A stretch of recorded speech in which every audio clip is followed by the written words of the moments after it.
koome siis lapilist kudet ringselt. Eestis on siis sageli seda kootud just kindarandmetele. Ja selleks, et kududa väikseid lapikesi, mille laius on 4 silmust, peaksime me tegema 8 jaguva arvu igale vardale. Minul on siin praegu siis igal vardal 16, ehk siis igale vardale tuleb ainult 2 lapikest, aga kinda puhul võib neid siis olla ka igal vardal 3 või siis ühel vardal 3 ja teisel 2. Nii alustame siis niiviisi, et kõigepealt loodusringi peale on siis tehtud üks parempidine ring selle esimese lapiringi värviga. Ja nüüd alustame esimese lapiga. Esimesel ringil me siis ei võta, või esimesel real me ei võta siis kudumata ka esimest üle. Nüüd 3 esimest silmust, esimesest lapikesest, koon parempidi. Nii, ja nüüd siis 2 kokku ja ma võin nad kududa kokku parempidise keerdsilmuse võttega. Nii et ma võtan nagu 2 läbi, siit silmuse tagant poolt ja koon nad parempidi kokku. Kui on soovi, siis võib selle asendada ka ületõstmisega kokku kudumisega, aga vanasti tehti just nimelt selline keerdsilmusega kokku kudumine. Nüüd, kui teha seda klassikalisel moel, nii nagu seda enamasti Eestis tehtud on, tuleks nüüd töö keerata ringi ja kududa seda lapikest pahempidi tagasi ja siis jälle ringi ja parempidi. Aga mina pean ütlema, et see on üsna tülikas ja väga aeganõudev. Ja siis leidsin ma natuke parema mooduse, mis läheb tõesti veidi kiiremini. Ja me nüüd ei soputa seda vardaid ega lõnga siin ega ka käsi ja koome tagasi vasaku käega, et lõng jääb sellele samale vasaku käe nimetissõrmele.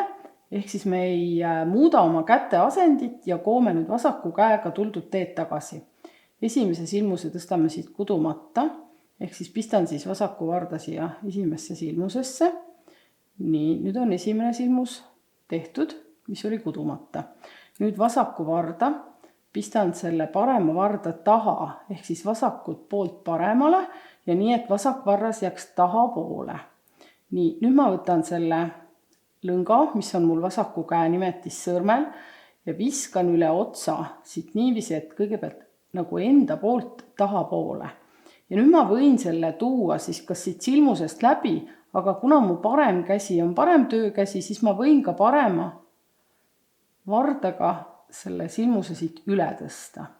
Järgmise teen jälle nüüd samamoodi, pistan vasaku varda silmusest läbi, nii et vasak varrase on parema varda taga. Nüüd viin selle lõnga eest taha poole ümber varda otsa ja tõstan parema käega selle silmuse sellest vasakul vardal olevast silmusest üle. Nii viimane varras läbi silmuse, lõng eest poolt taha poole vasaku käega ja tõstan silmuse üle. Nii, nüüd ma jõudsin siis uuesti siia paremale poole ja koon siis parempidi. Nii, esimese tõstan nüüd kudumata ja 2 koon parempidi. Nii, ja nüüd koon 2 tükki kokku keerdsilmusega. Nii, ja nüüd jälle vasakuga tagasi. Esimese tõstan üle, teisele pistan varda sisse, toon lõnga ümber varda otsa ja tõstan silmuse temast üle.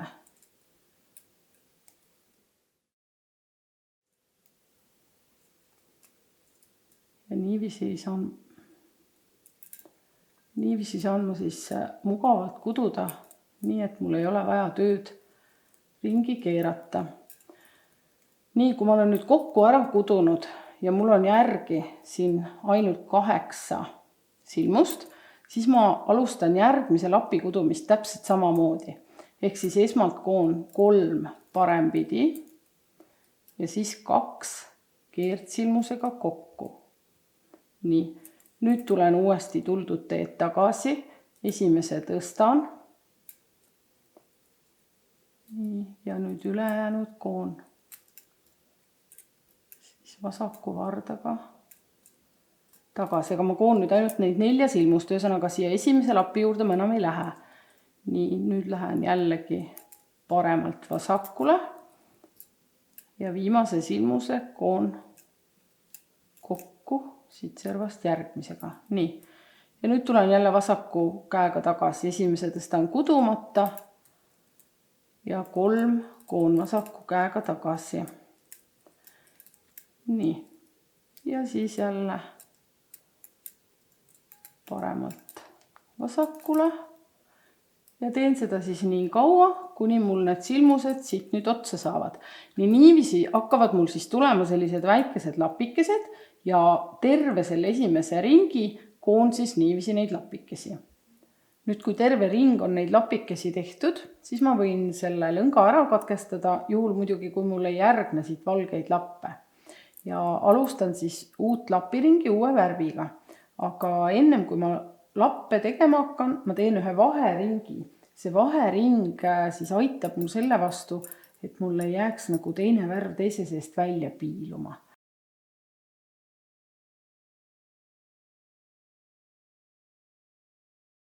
Ja nüüd ma võtan punase ja tähtis on see, et ma alustan nagu siit esimese varda siit ülevalt harjalt siis seda kudumist. Nii, ja teen lihtsalt ühe ringi parempidi. Kõigepealt koon ära need 4, mis on siin lapi otsas. Ja nüüd ma võtan siit 4 tükki selle eelmise lapi kõrvalt. Ja ma koon neid siit välja umbes nii nagu heegeldatakse, et pistan selle varda siit servasilmusest läbi ja toon siit nüüd punase välja. Ja ühekordsest sellest nagu servasilmuse äärmisest lõngast ma siis nüüd saan siit 4 uut. Nii, jälle 4 tükki siit neid lapisilmuseid, mis on juba silmustena olemas. Ja nüüd 4 tükki siis siit, selle esimese püüan ka siit nurgast võtta, 4 tükki siis siit lapi küljelt. Ja mul on vaja, et igale vardale tuleks jällegi 16. Nii et mul on siis siin 16 silmust täis. Nüüd võtan järgmise varda. Jälle 4 tükki lapi silmuseid. Nii, ja nüüd siis 4 siit eelmise lapi servast. Nii, ja niiviisi teen siis terve ringi punasega. Nüüd mul on siis lisaring esimene uue värviga siia peale kootud ja viimased 4 silmust olid siis külje pealt, esimesel vardal oleva lapi külje pealt. Nii need otsad võib nüüd kokku sõlmida ja nüüd juhtub see, et ma hakkan neid lappe kuduma teisipidi. Ehk siis ma alustan nagu tööd vasakult paremale. Ja ma alustan seda siis siit lapist niiviisi, et esimese tõstan kudumata ja vasaku käega teise siis koon. Seda ma tegin nii, et pistsin varda, parema varda taha vasaku varda.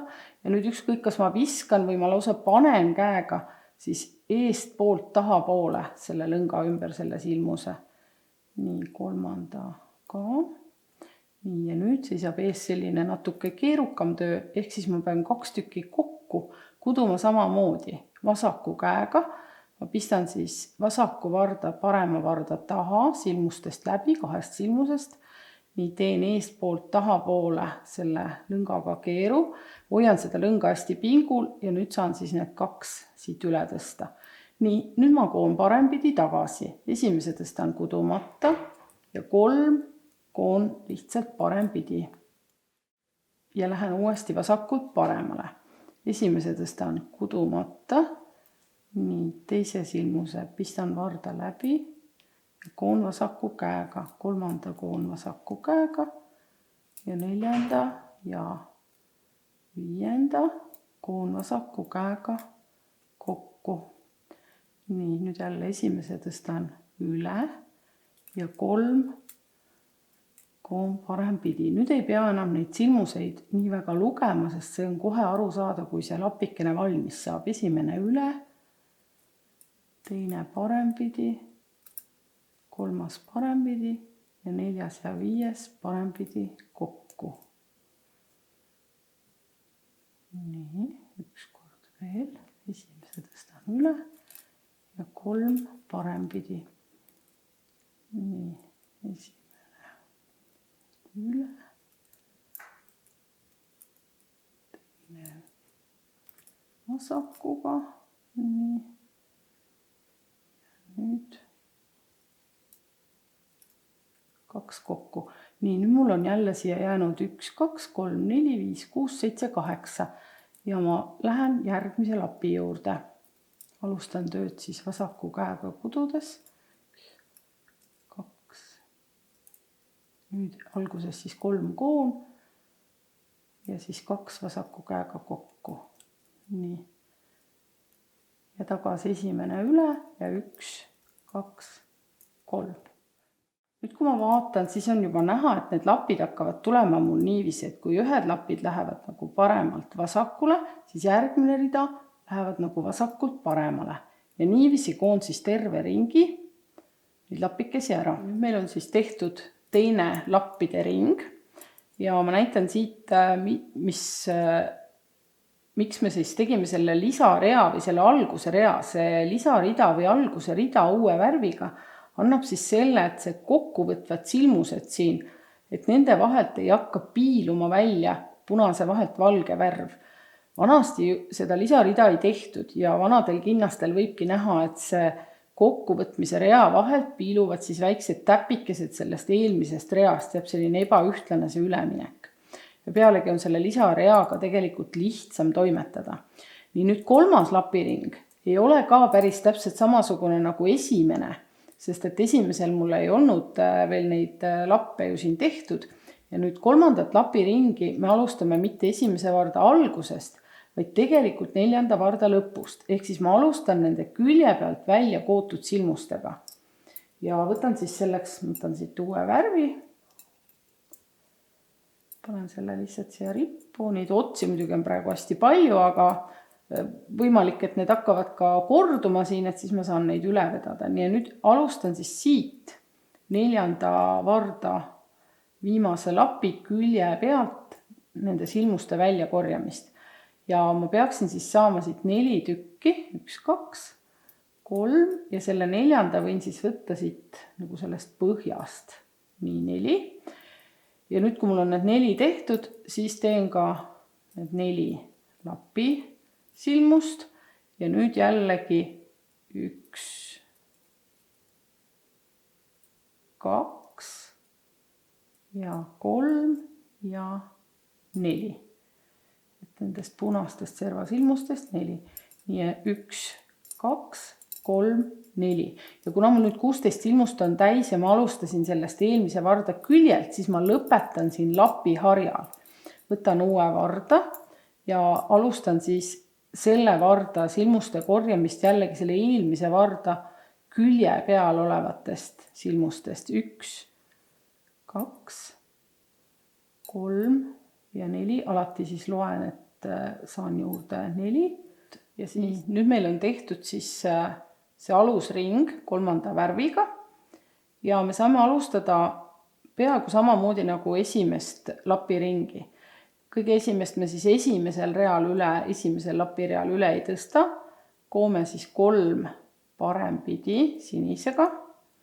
Nii, ja nüüd 2 tükki keerdsilmusena kokku. Nagu ütlesin, ma võin siin kasutada ka ületõstmisega kokkukudumist. Aga vanasti tehti siis seda keerdsilmusega varianti. Ja nüüd see lapikene läheb jälle suunaga siis paremalt alt üles vasakule ja tagasi ma koon taas vasaku käega. Esimese tõstan üle. Nii. Nüüd pistan vasaku varda parema taha, viskan ümber varda otsa ja toon selle lõnga läbi. Viskan siis enda poolt väljapoole ja viimase ka. Nii, lähen uuele ringile, esimese tõstan kudumata, 2 koon parempidi ja nüüd 2 silmust keerdsilmusega kokku. Isegi kui see vasaku käega kudumine ei tule väga mugavalt välja, siis vaatamata sellele läheb see kiiremini, kui parema käega kududes ja pidevalt tööd keerates. Ja aja jooksul siis see vilumus tekib, et kui te juba terve kinda randme olete ära kudunud, siis kindlasti läheb kogu aeg kiiremaks ja niiviisi on nagu töö väga ökonoomne. Nii, nüüd siis kudusin nii kaugele, et mul on jälle järgi siin 8 silmust, siis lähen uue lapi juurde. Ja ei lähe enam tagasi, vaid kohe kudusin kokku ja kohe jätkan järgmise lapiga. Nii, mul on jällegi üks varras kootud ja niimoodi siis jätkan. Kord siis kududes nii nagu 3. ringi, praegu siis terve ring ära ja siis tuleb uuesti selline ring nagu teine ring. Et selles mõttes see töö jääbki korduma ja nüüd tekib küsimus, kuidas siis sellelt lapiliselt randmelt üle minna tavalisele koele. Ja siis ongi kõige viimane, kui tahta nüüd minna siis randmekoelt üle tavapärasele koele, siis võiks korjata selle uue värviga, mis on siis juba kindavärv, siit vahest enam mitte 4, vaid 3. Nii et 8 silmuse asemel jääb 7. Sellisel juhul see ranne just täpselt natukene laieneb nii palju, kui oleks siis vaja näiteks ühe kirikinda vabaosa kudumiseks. Et selline tore tehnika ja soovitan teil siis kududa seda minu nipi järgi vasaku käega tagasi neid väikseid lapikesi. Uskuge mind, see läheb palju kiiremini kui tööd keerates.